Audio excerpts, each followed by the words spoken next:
Up next, a brand new episode of Paths to the Present with a brand new look. Keep watching.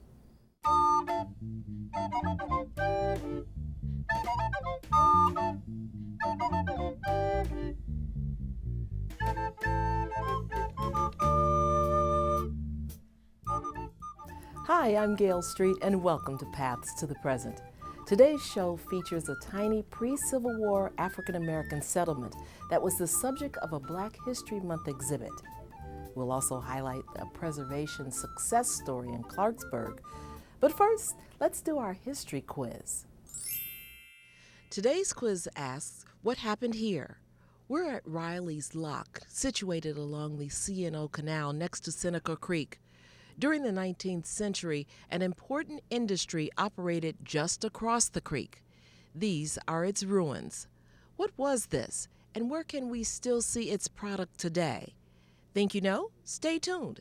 I'll give you the answer at the end of the show. We begin today's show with a segment we're calling Success Stories, where from time to time we spotlight a recently renovated historic property in Montgomery County. Our focus today, Green Earth Goods in Clarksburg. Today, this building houses a successful store on Main Street in Clarksburg. But if you saw it only a few years ago, you might have thought, when will that eyesore be torn down? Thankfully, it wasn't, because it holds a connection to our past. Well, this building was an Indian trading post originally, dating back to 1755. It was built by John Clark, the founder of Clarksburg, and it was at the crossroads of two Indian trails. So it was a perfect location for an Indian trading post. About 1800, John Clark died, and the property was given to his daughter and her husband, at which point they made it into a general store. It has always been a general store since then, up until it was abandoned in 1969 when the last owner died. And the other thing that's interesting about it is that this is still the oldest standing post office in Montgomery County. It was the second oldest in Montgomery County to be built. That's Nikki Lewis, who came up with the idea to turn this property into an organic market. I offer food, I offer a lot of produce, organic healthy skincare, organic clothing, so it's really a general store in that way. One of the main things I offer also is local products. I offer from small vendors who are locally produced cheese, meat, eggs, milk. I have coffee and bread, and being a small store, I'm able to really focus on local vendors, and that's been a really nice fit for us. Nikki acquired the building in 2005. Given it had been abandoned for nearly 35 years, there was a lot to be done. What I was facing was a foundation that had to be completely rebuilt to meet modern code in order to open up. A building that had never had water, never had a bathroom, no sewer, no electric, no heat, no insulation, a hole in the roof the size of about 4 bathtubs, and a hole in the ceiling about the size of 4 bathtubs. So it was really, I think, very close to just tipping over. I think a good wind would have taken it. Fortunately, they built things better back in those days, so it had a little bit of structural integrity. It took 3 months to remove the tons of junk that had accumulated over time. Then came 6 long months of construction to bring the building up to code. Then there was a game plan. First thing foundation, second thing walls, beams, and all of that just came together kind of in a natural way. As long as we stayed focused and I could keep my crew working hard and focused, then things started to happen all of a sudden at the end, as typical with any restoration or renovation. All of a sudden you've got a stone worker and you've got a mason and you've got a carpenter, and it just sort of started to come together. Throughout the process, Nikki worked hard to retain the historic feel of the building. That's why this interior wall is exposed, where one can view what was probably John Clark's handiwork, and why many of the original fixtures have been preserved: the tin ceiling, the exposed brick, the shelves and counters. All help remind us of the store from long ago. Green Earth Goods opened on December 15th of 2006. Since then, it has become a fixture in town. But it's not just a successful enterprise, it's also a successful restoration. The following year, Green Earth Goods was recognized for excellence in renovation by Montgomery Preservation, Inc., something Nikki really appreciates. When they called and they said they wanted to nominate me, and it was really, really nice. I mean, you feel like, wow, I did all this stuff and somebody noticed. So it was great.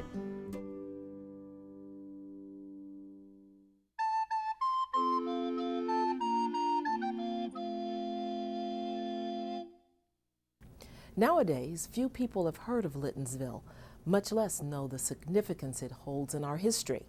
That's why members of the community joined forces with the Historic Preservation Commission to create an exhibit on Lyttonsville's past. As part of Black History Month, the show was displayed at a local community center.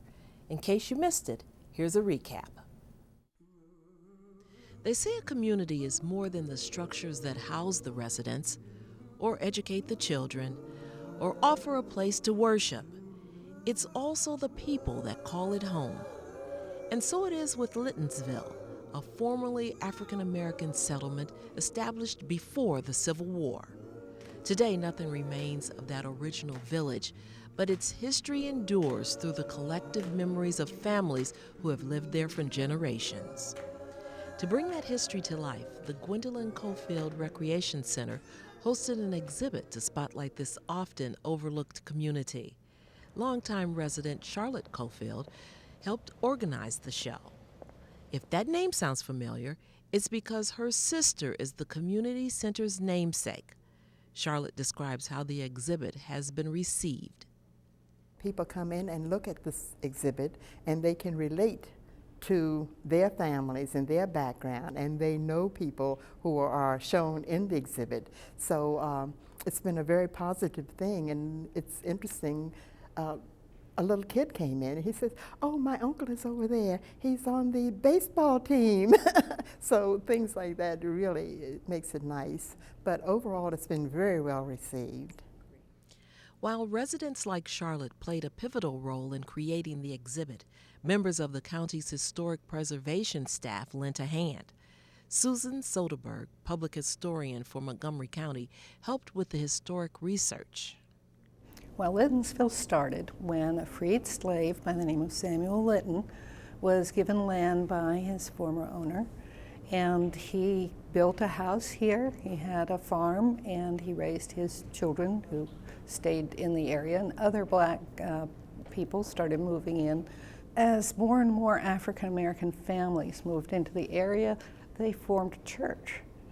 And actually there were two churches in this community, one Baptist and one Methodist. And after they formed the church, they formed the school.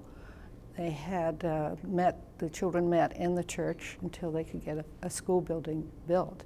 And that's the way most of the communities started in Montgomery County as well. Charlotte's family has lived in Lyttonsville for 3 generations. Life was very different when she was growing up. The Lyttonsville that I remember was very rural, country. We did not have paved streets. We did not have running water. We were a close-knit community, almost like a big family. We knew each other. Everybody knew everybody else, and we sort of looked out for each other. And we felt safe in the community. Where Rosemary Hills is now was a blackberry patch. We would go there to pick blackberries. Where the school is actually situated was the baseball diamond for the Linden Black Sox, and that was our community baseball team. Through photographs, artifacts, and newspaper clippings, the rich history of this 65-acre neighborhood in Silver Spring was brought to life. A prized possession is the original deed signed by Leonard Johnson, giving Samuel Lytton the land that started it all. Panels displayed various aspects of life in Lyttonsville: community events, education, and worship. Residents attended one of 2 churches. There was Mount Zion Methodist, originally located on Georgia Avenue, and Pilgrim Baptist, originally on Brookville Road. In the beginning, the children got their education at Pilgrim Church. In 1917, a two-room schoolhouse was built nearby. It was a segregated school, which Charlotte attended through the 7th grade. The schoolhouse did not have running water, did not have plumbing, and they had outdoor privies. So we had to go outside. We had no recreation activities there. We were sort of isolated as far as location goes. The students, the kids had to go to Brookville Road, which was a block away, to get water to bring back to the school. We had books that were passed down to us with pages missing and answers written in. We had furniture that was handed down to us with markings on it, carvings on it. We had no, I'm not sure of the word, but we knew that we were not getting what we should be getting, even in the academic sense of the word. But we were not in tune with what was going on in the outside world, outside of the school and the community, the way we should have been. Beginning in the 1970s, urban renewal came to Lyttonsville. Members of the community fought long and hard to bring improvements to their neighborhood. That's when many of the substandard houses were torn down and replaced by new modular homes. But that's not all. We eventually got water and sewage in, and that was a big change. We were able to get, well, we always had electricity as far as I can remember, but the water and sewage was a big problem. It so happened that my family home had a well in the house, so we did not have to bring in water, but most of the people brought in water, and we were able to get telephone, and we did not have to plow through mud and gravel to get to where we were going. Not all the residents could stay. Some were renters and couldn't afford a home. However, the opening of Friendly Gardens, a nearby low-cost housing development, allowed some to remain in the area. The exhibit covers all of these topics, and it presents a special tribute to Gwendolyn Cofield, who worked tirelessly for the community she loved. We have one panel, one collage of photographs showing photographs of her work in the community and at the community school. And it shows how the community all came together to support activities. The community school really started from the grassroots level too, to meet a need as we entered into integration. Today, Lyttonsville looks nothing like it did in the old days.